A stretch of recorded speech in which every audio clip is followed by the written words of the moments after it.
Thank you very much Sadia, it's pleasure to be in your show. जी बिल्कुल, इस बात का तजिया बड़ा ज़रूरी है और इलेक्टेबल्स की आपने बात की, लेकिन मैं ये कहूँगा कि ये लोग जो 4 दिन पहले ये कह रहे थे कि हमें अगर आपने चेयरमैन पीटीआई से अलग करना है तो आप हमारे सरों में गोलियाँ मार दीजिए, और बहुत सारे लोग रो रहे थे और ये कह रहे थे कि हमने जिस तरह से हमारे वर्कर ने या हमारी पार्टी की लीडरशिप ने 9 मई को रियासत पाकिस्तान पे हमला किया है, उसके बाद हमारा ज़मीर ये इजाज़त नहीं देता और हम सियासत से ब्रेक ले रहे हैं। कोई अपने बच्चों की बीमारी की बात तो कर रहे थे, ब्रेक ही रखते ना, कोई रोने की शक्लें बना रहे थे, कोई लेकिन इतना उस दिन लॉन्चिंग में भी मुंह छुपा रहे थे। हाँ जी, और कुछ मुंह छुपा रहे थे जो भाग रहे थे अजी, सबके सब मुंह छुपा के बैठे हुए थे। लेकिन उन्होंने वो हनीमून जो था अपने नजरिए के साथ वो 4 दिन भी उसको सस्टेन ना रख सके, क्योंकि अनफॉर्चुनेटली लेट मी से दिस थिंग कि ये लोग आए ही इसी तरह थे, ये लाए इसी तरह गए थे। पाकिस्तान की अनफॉर्चुनेटली उस वक्त की जो एक हमारी रियासत ने एक हाइब्रिड प्लान बनाया था जिसमें जनरल बाजवा शामिल थे, जिसमें जनरल फैज़ हमीद शामिल थे, उससे पहले हमने देखा जनरल शुजा पाशा शामिल थे, फिर जनरल ज़हीरुल इस्लाम थे, और ये एक तरह से बाजू मरोड़ कर पूरी रियासत के इदारों को लाया गया था। ये जो एक हमारे यहाँ परसेप्शन डेवलप हुई कि द मोस्ट पॉपुलर लीडर, ये भी मेरा ख्याल है क्वेश्चनेबल है कि इसको सोशल मीडिया की पॉपुलैरिटी और ग्राउंड पॉपुलैरिटी में बड़ा फ़र्क होता है। जब आपको बहुत सारी जगहों से सपोर्ट मिल रही होती है और बहुत सारा आपके कल्ट को मैं आई वुड से कि उसको जब आपको प्रोजेक्शन मिल रही होती है तो फिर लोग मुतासर होते हैं। सारे लोग आपके सपोर्टर नहीं होते, लेकिन वो मौका देखकर आपके साथ चलते हैं। हमने देखा कि वो जिस तरह इकबाल ने कहा था कि इकबाल बड़ा उपदेशक है, मन बातों में मोह लेता है, गुफ्तार का गाजी बन तो गया, किरदार का गाजी बन न सका। खान बड़े बड़े दावे किए थे, इतना वो ज़बरदस्त किस्म का बोलते थे ऊंची आवाज़ में कि बहुत सारे लोग उससे मुतासर हो गए, लेकिन हमने देखा कि ग्राउंड के ऊपर कुछ डिलीवर नहीं कर सके। चलिए कारकुन मुझे बताएं कि ठीक है, कारकुन और वोटर भी टूटा है, लीडरान तो चले गए वहां पे। कारकुन और लीडर, मैं यही एक्सेल आर्गुमेंट डेवलप करना चाह रहा हूँ कि वो लोग भी मुतासर हुए थे एक चीज़ से। अब जब रियासत पाकिस्तान ने ये बताया है कि इन्होंने हमारी मिलिट्री इंस्टॉलेशन के ऊपर, यानी एक तरह से रियासत के ऊपर हमला किया है, तो पंजाब में बिलखसूस पाकिस्तान की फौज के साथ, पाकिस्तान की रियासत के साथ, पाकिस्तान की रियासत के बयानिए के साथ एक बड़ी जुड़त होती है। और उसके ऊपर ये वक्ती जो पार्टी और कल्ट था और जो ज़रा ग्लैमर था, लोगों को, संजीदा लोगों को उस पर सोचना पड़ा। और मैं नहीं समझ, देखिए कराची में हम देखते हैं कि बानी एमकेएम जो थे वो एक वक्त था कि आधे घंटे के ऊपर वो पूरा कराची शहर, the cosmopolitan city of the world, उसको वो बंद करा देते थे, लेकिन जब उन्होंने रियासत से टक्कर ली तो वो एक किस्सा पारीना बन गए। और मेरा ये ख्याल है कि अब पाकिस्तानी सियासत में किस्सा पारीना बन चुके हैं। इस हद तक तो कोई दो राय नहीं है। अब सवाल यह है कि उनके जो फॉलोअर्स थे, एक तो कोर फॉलोअर, अगर इसको हम पॉलिटिकल साइंस के उसमें देखें तो 3-4 कैटेगरीज होती हैं आपके फॉलोअर्स की। एक वो लोग होते हैं जो बड़े डाई हार्ट अपने नजरिए के साथ, अगर कोई नजरिया होता है तो, फिर वो लोग होते हैं जो माइल्ड किस्म के आपकी तरफ मोटिवेट होते हैं, और फिर वो लोग होते हैं जो हालात देखते हैं, जो मौका देखते हैं और ये देखते हैं कि अब पॉसिबिलिटी कितनी है आगे आने की। अभी तक तो ज्यादातर ऐसे ही नजर आए ना, मेजोरिटी ऐसे ही लोग थे कि जब उनको लग रहा था 2018 में पीटीआई की वेव चल पड़ी तो थी, सारे शामिल तो हो गए, सारे शामिल हो गए। और जब आपने देखा कि वो वेव खत्म हुई, वो खत्म हो, सारे के सारे वहां से चले गए। तो तहरीक इस्तेकाम पार्टी की जब आपने बात की, मेरा नहीं ख्याल कि ये वो लोग थे जिनकी हलकों में कुछ थोड़ी बहुत सही थी। मसलन फवाद चौधरी पाकिस्तान पीपल्स पार्टी में रहे, कितने वोट ले लिए थे उन्होंने, हालांकि पाकिस्तान पीपल्स पार्टी तमाम तरह अपनी पंजाब में वीकनेसेस के बावजूद 12 लाख नेशनल पार्टी है।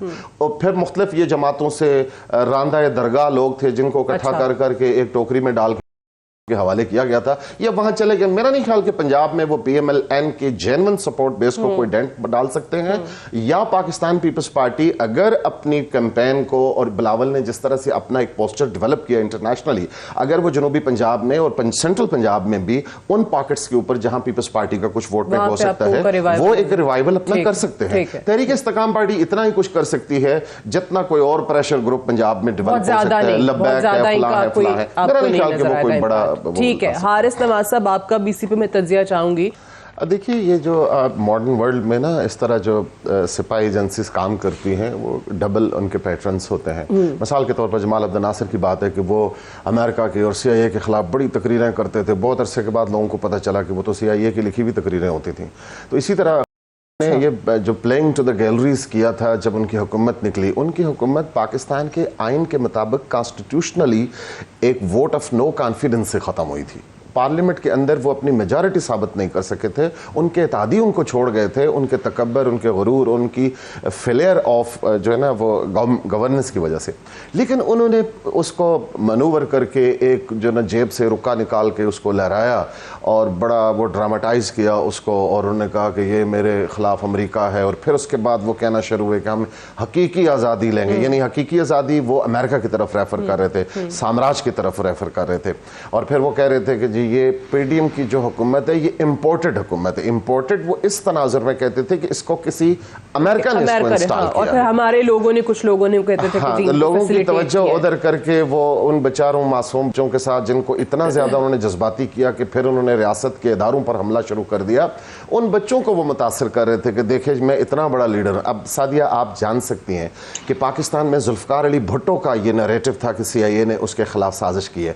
हम कुछ लॉजिक डेवलप कर सकते हैं कि उसमें पाकिस्तान में न्यूक्लियर टेक्नोलॉजी की बुनियाद रखी, उसने इस्लामी सरबराही कॉन्फ्रेंस की, दुनिया भर के मुसलमानों को तेल को बतौर एक स्ट्रेटेजिक वेपन के तौर पे इस्तेमाल करने की बात की, चीन से स्ट्रेटेजिक रिलेशनशिप डेवलप किया, चीन से टेक्नोलॉजी पाकिस्तान में ट्रांसफर की। तो कोई बात समझ आती है कि CIA अब मैं कट्टे दूंगा, मैं बच्चे दूंगा, मैं मुर्गियां दूंगा, मैं अंडे दूंगा, मैं लेटरीन के बाहर नंबर लिखवाऊंगा, मैं ये करूं, इस बात पे अमेरिका को क्या तकलीफ थी कि वो के खिलाफ होता? वो कौन सी ऐसी खिदमत है? ठीक है, मैं उसी जो तरफ समझने की बात ये है, जो मैं जिसकी तरफ इशारा करी थी कि ठीक है हम कोई गुलाम है जैसे हमने नैरेटिव देखे, एब्सोल्युटली नॉट। हम तो खैर खुद कहते थे वो आपने यूथ को उस काम पे लगा दिया, वो गाड़ियों मोटरसाइकिलों के पीछे लगा के वो घूम रहे थे स्लोगन्स, फिर यका आपने अमेरिका से मदद मांगना शुरू कर दी। अब ये जो ज़ल्म खलीलजाद खुद नॉन CIA एसेट की हुकूमत का खात्मा होता है, उसके 1 महीने के बाद ठीक उसकी यहाँ पे मुलाकात होती है, एक तवील खुफिया मुलाकात होती है, जो कि बाद में पता चला ज़ल्म खलीलजाद की मुलाकात हुई। अब क्या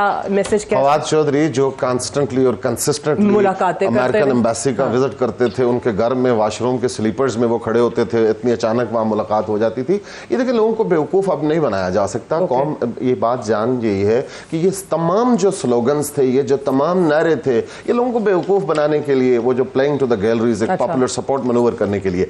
हकीकत बात ये है कि अमेरिका के अंदर ने बाकायदा बहुत हैवी फंडिंग के साथ ऐसी फर्म्स हायर की हुई हैं जो उनकी इमेज बिल्डिंग कर रही हैं अमेरिकन हुकूमत के यहाँ। और फिर देखें ना, जिस तरह इरशाद आरिफ साहब ने फरमाया था, बड़े सीनियर जर्नलिस्ट हमारे मुल्क के, कि कन्वर्जेंस जब इंटरेस्ट जब आपका होता है, जब ऐसी एटमॉस्फेयर क्रिएट होता है, आपके मफादात का जब कन्वर्जेंस होता है तो फिर लोग सामने आते हैं। मिसाल के तौर पर 3 साल तक, 3.5 साल तक, 3.25 साल की हुकूमत रही, CPEC का क्या हशर हुआ? पाकिस्तान के लिए गेम चेंजर मंसूबा था वो।